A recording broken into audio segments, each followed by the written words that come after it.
Rose, em visita ao Amazonas, o vice-presidente da República, Hamilton Mourão, disse que não há possibilidade de ele e a comitiva, formada por 12 embaixadores de países estrangeiros, passarem por todas as regiões mais afetadas pelo desmatamento no estado. A declaração de Mourão, que também preside o Conselho da Amazônia, foi dada ontem em coletiva de imprensa no Centro Gestor e Operacional do Sistema de Proteção da Amazônia, o Sensipan, aqui em Manaus. Temos um trecho dessa fala dele. Vamos acompanhar. Na realidade, nós já expusemos de forma bem objetiva, clara, para os nossos embaixadores, essas regiões da Amazônia onde nós temos maior problema aí com a questão do desmatamento e queimadas. Então, no caso específico que você colocou, aqui ali na região de Apuí, Lábrea, e assim como hoje nós buscamos sobrevoar ali a região da BR-163, que é outra área que sofre do mesmo problema. Não conseguimos ser tão objetivos porque havia uma cobertura de nuvem mesmo, tendo voado bem baixo. Mas o mais importante é a gente deixar claro, a questão de levar em loco não é algo tão necessário assim. A viagem, lembrando os nossos ouvintes que a viagem à Amazônia acontece após 8 países europeus enviarem uma carta ao vice-presidente afirmando que o aumento do desmatamento poderia dificultar a importação de produtos brasileiros. Você esteve ontem na coletiva, Rose, como é que estava o clima? O que mais você destaca das informações que foram dadas pelo vice-presidente? Foi uma coletiva bem, viu, Arthur? Foi uma espécie de quebra-queixo que a assessoria de comunicação do vice-presidente, conseguiu lá para os jornalistas que acompanharam a passagem dele lá pelo Sensipan. E a gente esperou bastante, inclusive, para conseguir esse quebra-queixo aí de 10 minutinhos. E a fala dele lá durante essa breve passagem e resposta para jornalistas foi muito nesse sentido, de destacar essa agenda positiva, essa tentativa de uma agenda positiva sobre a região em função dessa configuração, dessa repercussão negativa que o Brasil tem no exterior. É uma movimentação do vice-presidente, mas acho que talvez ainda bem distante de conseguir reverter o jogo aí dessa imagem em função dos dados, os dados dos próprios satélites, dos programas, do INPE, enfim, tudo mostram que o desmatamento na Amazônia foi recorde mais uma vez esse ano. Então, esse é um dado que foge aí da declaração do vice-presidente, quando ele trata a respeito desse assunto. E aí ele justificou também, foi questionado mais uma vez, porque que ficou de fora o trecho que mais tem foco de desmatamento, Apuí, o sul do Amazonas.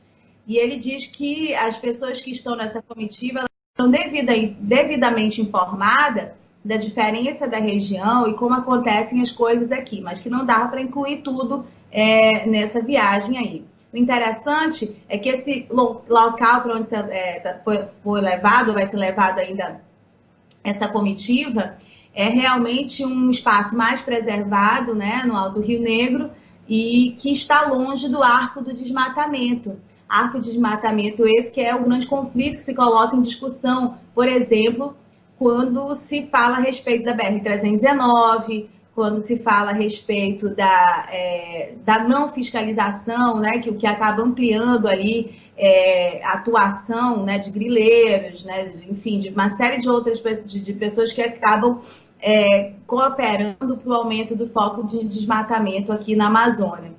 Para além disso, Arthur, essa área onde o vice-presidente leva essa comitiva é uma área que enche os olhos de quem tem interesse na mineração, e não só a mineração em terra indígena, mineração também em terras da União, terras da União que não são indígenas.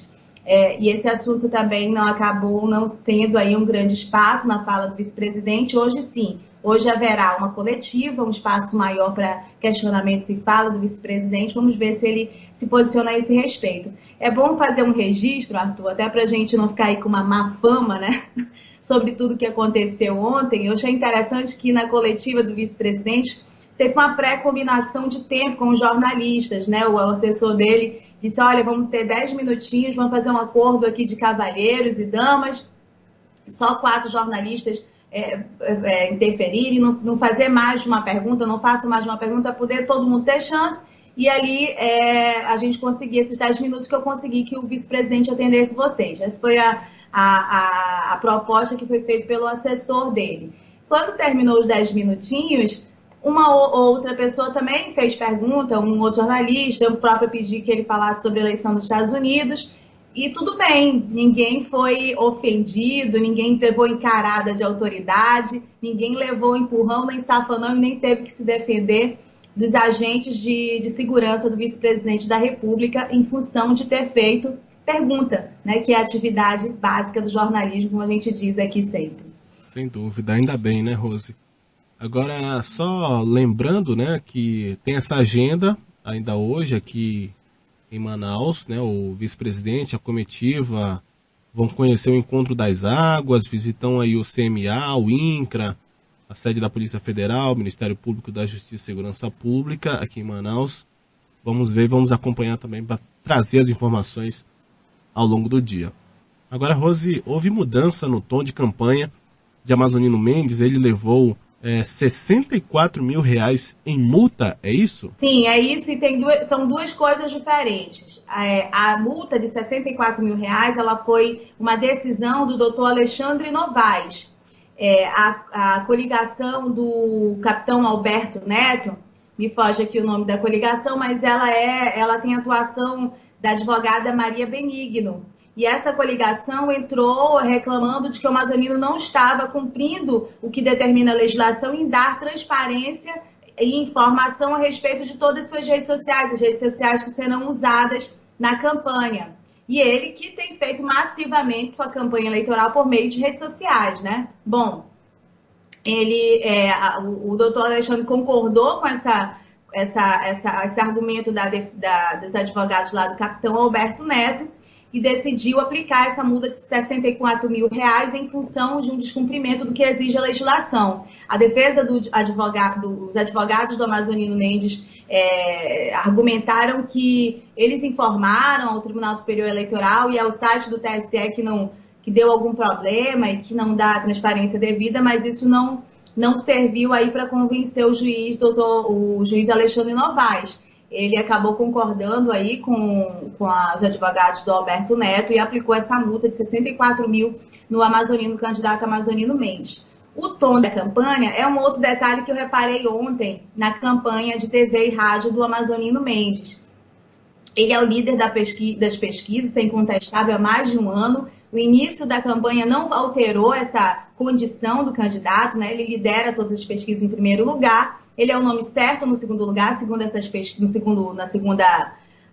segunda etapa da disputa, né, no segundo turno, e segundo essas pesquisas eleitorais, e também no segundo turno, quando aparece ali a sondagem de votos com os outros candidatos, a Amazonino também lidera, né? Bom, então quem lidera dificilmente bate, quem lidera nem vai nem para debate, né? Dificilmente bate em outros candidatos. Essa é uma regra que a gente observa muito claramente. Quem parte para o ataque geralmente quer mostrar os problemas do seu adversário para que ele possa crescer. Geralmente é essa a estratégia, né? E eu percebi que ontem o Amazonino Mendes, em que pesa essa liderança, começou a bater, né? E o adversário dele escolhido não está com o nome das urnas, é o governador Wilson Lima. O que acontece? A gente já tinha feito essa leitura, que parte dessa projeção do Amazonino Mendes, isso é feito por vários analistas também, acontece em função da má avaliação do governo Wilson Lima. Então, toda vez que acontece alguma coisa relacionada, por exemplo, à investigação Sangria, isso acaba sendo positivo para o Amazonino Mendes. O estranho nesse momento é que ele não precisava fazer nada e isso estava vindo naturalmente para ele. Agora ele começa a bater. Então, isso acho que dá alguma indicação para a gente dessa proximidade do momento de votação, o despertar das pessoas, né? A quem não está fechado exatamente com o seu voto, que pode mudar de voto, ou aquela pessoa que está indefinida, isso deve estar começando a aparecer nas pesquisas. E isso acaba gerando novos rumos, novas condutas durante a campanha, né? E já talvez até um preparativo para esse possível segundo turno, que o nome dele dar mostras aí de estar, né, nessa disputa. A gente tem aí um minutinho, Rose, para falar desse outro assunto envolvendo o candidato Ricardo Nicolau. Sim, é o tempo, né? A gente falou ontem daquele mandado de segurança e dos direitos de respostas que ainda tem ali contra ele, né, em relação à forma como ele tratou o hospital de campanha, que a Justiça Eleitoral entendeu que aquilo é uma informação falsa, que ele tem, para ter a informação verdadeira, completa, ele precisa dizer que não foi só ele e a família dele, que aquilo ali é um recurso público, né, que foi uma conjugação de esforços e recursos e dinheiro público que colocou o hospital de pé e colocou ele para funcionar. Bom, a soma desses direitos de resposta, os que já foram decididos favoravelmente ao Alfredo Nascimento, é mais ou menos 96 minutos, Arthur.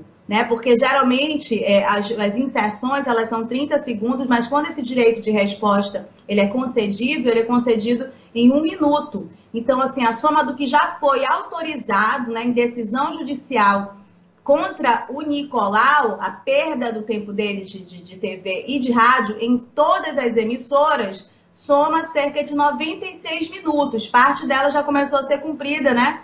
Na quarta, na terça e na quarta, na verdade. Agora tem uma quantidade de direito de resposta que ainda vai ser analisado.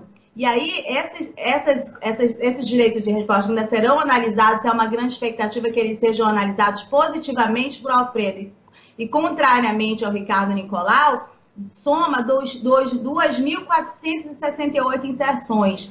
Isso significa, Arthur, 1.234 minutos de direito de resposta. Você vê, isso vai ser uma enxurrada, uma rajada na campanha do Ricardo Nicolau nessas últimas 2 semanas, se esses direitos de resposta forem realmente ao ar. O que acontece é que a campanha do Ricardo Nicolau, ontem eu soube que houve uma grande insatisfação e queixa em relação ao jurídico dele, e o jurídico reagiu, né? Isso, eu soube aqui que há 2 movimentações, uma que foi um pedido de um efeito suspensivo para esses direitos de resposta que já foram concedidos pelo juiz da propaganda, pelos juízes da propaganda, né?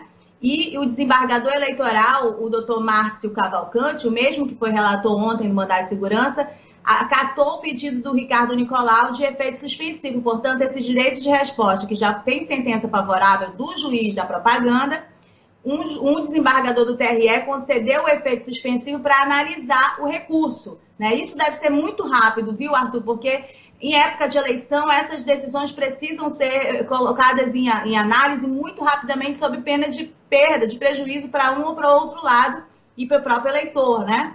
Então, assim, se ele analisar positivamente para o Alfredo, aí a barreira sai, né? E aí o Ricardo Nicolau realmente vai ser atingido de uma forma muito, acho que fulminante nessa reta final de campanha. Caso contrário, ele consegue represar esses direitos de resposta, né? Vamos ver o que acontece a esse respeito. A outra questão é que o Ricardo Nicolau, o jurídico dele, entrou pedindo aí uma exceção de suspeição contra a juíza da propaganda, Sanã Nogueira. Eles dizem que ela está sendo imparcial em relação aos pedidos do Ricardo Nicolau.